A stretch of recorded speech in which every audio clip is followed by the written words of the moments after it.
A day in the life of air traffic control. Every day, millions of people step onto airplanes without ever knowing the invisible hands that guide them through the sky. Hands that never touch a cockpit. Hands that never leave the ground. And yet, those hands hold more lives in a single shift than most people will in an entire lifetime. This is a day in the life of air traffic control. A world built on split-second decisions, silent pressure, and a responsibility so enormous, it can never be fully described. The shift begins.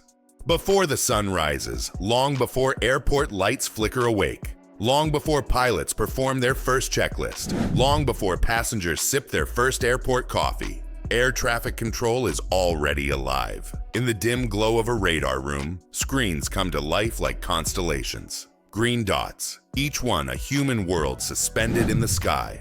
Controllers take their seats, headsets click on, and with that, the safety of thousands is transferred to them. A whisper crackles through the headset. Brisbane Center, radio check. The day has begun. The invisible machine behind the sky. People imagine airplanes flying freely, gliding through the sky with endless space all around them. But the truth, the sky is crowded, chaotic. A three-dimensional puzzle of metal, speed, storms, altitudes, and timing. And the ones who keep that puzzle from collapsing are the controllers. Air Services Australia coordinates everything. From the National Coordination Centre in Canberra, updates move like pulses. Weather fronts shifting, storm cells building, runway closures, aircraft emergencies. Airlines talk to them, pilots talk to them. Every airplane, every route, every altitude. It all flows through the men and women locked into these headsets. You don't just have to think fast. You have to think three-dimensionally. Up, down, across, behind, ahead. Every direction matters. Every second counts.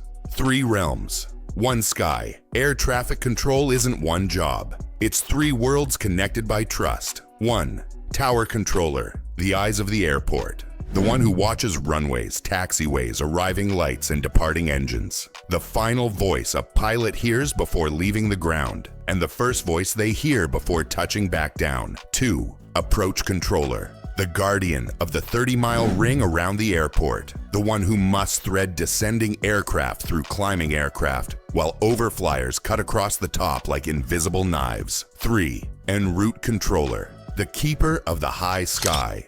The one who watches airplanes at 40,000 feet, assigning descent altitudes, adjusting courses, ensuring the pipeline into Brisbane doesn't become a deadly bottleneck. This is the world our main controller works in, the upper air, the silent highways above the clouds. But every one of these jobs must fit perfectly into the next. If one fails, the whole sky begins to fall apart. The high sky. En route control. High-level aircraft glide across radar screens like tiny pulses of light. Our controller's job? Protect them, sequence them, guide them, prepare them for descent. He clears one aircraft from 40,000 feet down to 19,000. Another crosses overhead, slicing through the invisible lanes at a perpendicular angle. A third wants a shortcut to save fuel. A fourth is riding turbulence. A fifth is asking for a climb. And the controller handles all of it, calmly, precisely, without a tremor in his voice. Because the pilots rely on that voice. That voice means safety. That voice means order in a sky that otherwise has none. Once an aircraft begins its descent, he hands it off. A clean transfer. Contact Brisbane approach, 125.3. And just like that, one responsibility ends and another begins. Approach control.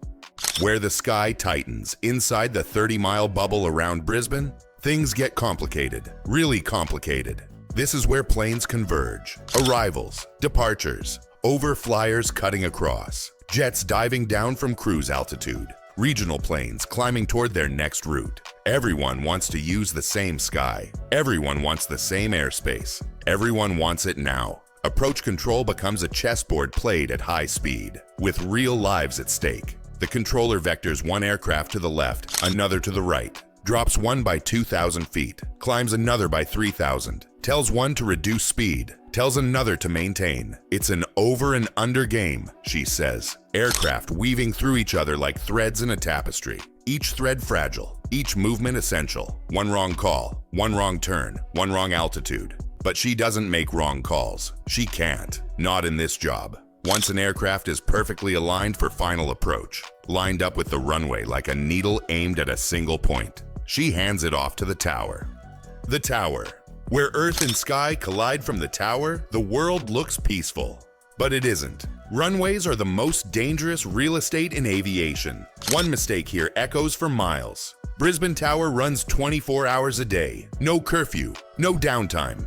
International jets roar through the night. A pilot calls on final. The controller scans the runway, checking every inch for stray vehicles, wildlife, last-minute departures, or lingering aircraft. The sky darkens. A landing light appears like a star growing brighter. Once the runway is clear, once every variable has been accounted for, only then does the controller speak the words every pilot waits for. Cleared to land. The wheels hit concrete. The roar fades. To a passenger, it feels routine, but to the tower controller, it is the end of a chain reaction that began 40,000 feet above. The pressure.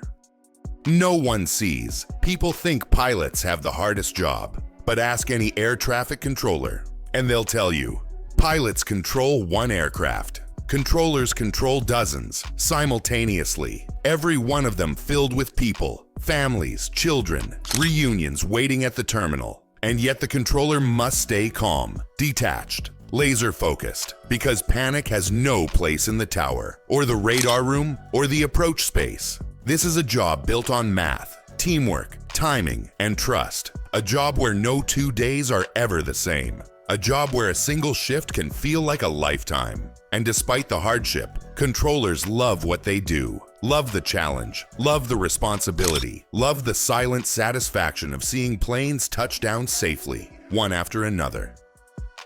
The people behind the headsets. Controllers don't often get praised. Most passengers don't even know they exist. But the managers who lead them, they know. They know the pressure. They know the skill.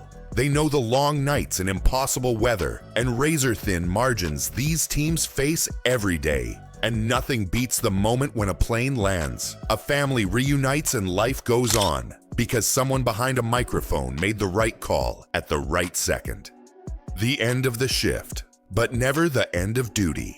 When the shift ends, the lights dim on the radar screens, headsets come off, voices stretch and sigh, but the sky never sleeps. Another controller takes the seat. Another mind steps into the pressure. Another human begins the impossible balancing act that keeps the world moving. Our controller walks outside. After hours in a dark room, the sun feels harsh. The noise of the world feels different. He takes a breath. Behind him, jets roar overhead, guided by hands he'll never meet, following instructions he once might have given. And tomorrow, he'll be back, because the sky is endless, and someone must guide it. If this journey into the unseen world above your head moved you, make sure to like, subscribe, and hit the notification bell so you never miss another day in the life of a tugboat captain. No glamour, no spotlight, just the quiet heroes guiding you home.